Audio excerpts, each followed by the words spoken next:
হে everyone, আসসালামু আলাইকুম। Welcome back to my channel Sharmi's food fusion. আশা করি সবাই অনেক ভালো আছেন। আজকে আমি আপনাদের তৈরি করে দেখাবো কাপকেক বা মাফিন। ছোট বড় সবার খুবই পছন্দের এই কাপকেকগুলো। এটা সকালের নাস্তায় অথবা বাচ্চাদের টিফিনে ইজিলি ইউজ করতে পারবেন। তো কিভাবে তৈরি করতে হয় চলুন দেখে নেওয়া যাক। এখানে একটা বোল নিয়ে নিয়েছি। এখন এর মধ্যে আমি নর্মাল টেম্পারেচারে থাকা একটা ডিম ভেঙে দিচ্ছি। ডিমটা ভেঙে নিয়ে এর মধ্যে এখন দিয়ে দিচ্ছি আধা কাপ পরিমাণ চিনি, এরপর দিয়ে দিচ্ছি 1/4 কাপ পরিমাণ রান্নার তেল, আর দিয়ে দিচ্ছি 1/4 কাপ পরিমাণ লিকুইড দুধ,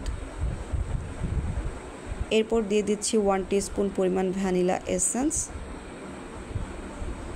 ভ্যানিলা এসেন্সটা দেওয়া হয়ে গিয়েছে। এখন এর মধ্যে আমি একটা হুইস্ক দিয়ে খুব ভালোভাবে সব কিছুকে মিক্সড করে নিব। যতক্ষণ না চিনিটা গলে না যায় ততক্ষণ এটাকে খুব ভালোভাবে মিক্সড করে নিতে হবে। তোমার মিক্সড করে নেওয়া হয়ে গিয়েছে। এখন এর মধ্যে একটা বোল নিয়ে নিয়েছি আর এর মধ্যে একটা স্ট্রেনার নিয়ে নিলাম। এখন শুকনো উপকরণগুলো চেলে নিব। প্রথমে 1 কাপ পরিমাণ আটা দিয়ে দিলাম, এরপর দিয়ে দিচ্ছি 1 চিমটি পরিমাণ লবণ, এখন দিয়ে দিব 1 চা চামচ পরিমাণ আমি বেকিং পাউডার, এছাড়াও দিয়ে দিব 1/2 টিস্পুন পরিমাণ বেকিং সোডা, আর দিয়ে দিচ্ছি আমি সেই সাথে 1 টেবিল চামচ পরিমাণ কর্নফ্লাওয়ার। এরপর সব কিছুকে আমি শুকনো উপকরণগুলো খুব ভালোভাবে চেলে নিব। এরপর একটা স্প্যাচুলা দিয়ে সব কিছু মিক্সড করে নিলাম। এরপর সেই আগে থেকে রেডি করে রাখা সেই ডিমের মিশ্রণটা দিয়ে দিচ্ছি। এরপর একটা হুইস্ক দিয়ে আস্তে ধীরে খুব ভালোভাবে মিক্সড করে নিতে হবে যেন কোনো লাম্পস না থাকে। তো খুব সুন্দর করে আমার মিক্সড করে নেওয়া হয়ে গিয়েছে। এরপর আমি এর মধ্যে 1 চা চামচ পরিমাণ ভিনেগার দিয়ে দিলাম। ভিনেগারটা দিয়ে আমি আবারও খুব ভালোভাবে স্মুথ করে মিক্সড করে নিব। তোমার মিক্সড করে নেওয়া হয়ে গিয়েছে। এখানে আগে থেকে একটা কাপকেকের মোল্ড রেডি করে রেখেছিলাম। এখন এর মধ্যে আমি ব্যাটারটা ঢেলে নিব।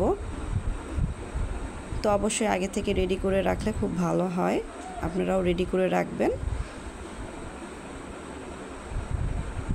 ব্যাটারটা ঢেলে নেওয়া হয়ে গিয়েছে। এখন আমি একটা প্রিহিটেড ওভেনে এগুলোকে বেক করে নিব। আমি 160 ডিগ্রি সেলসিয়াস তাপমাত্রায় 25 মিনিটের জন্য বেক করে নিব কেকগুলো। আমি টাইমটা সেট করে নিচ্ছি। তো ফিরে আসলাম আমি 25 মিনিট পর। কেকগুলোকে বের করে নিচ্ছি।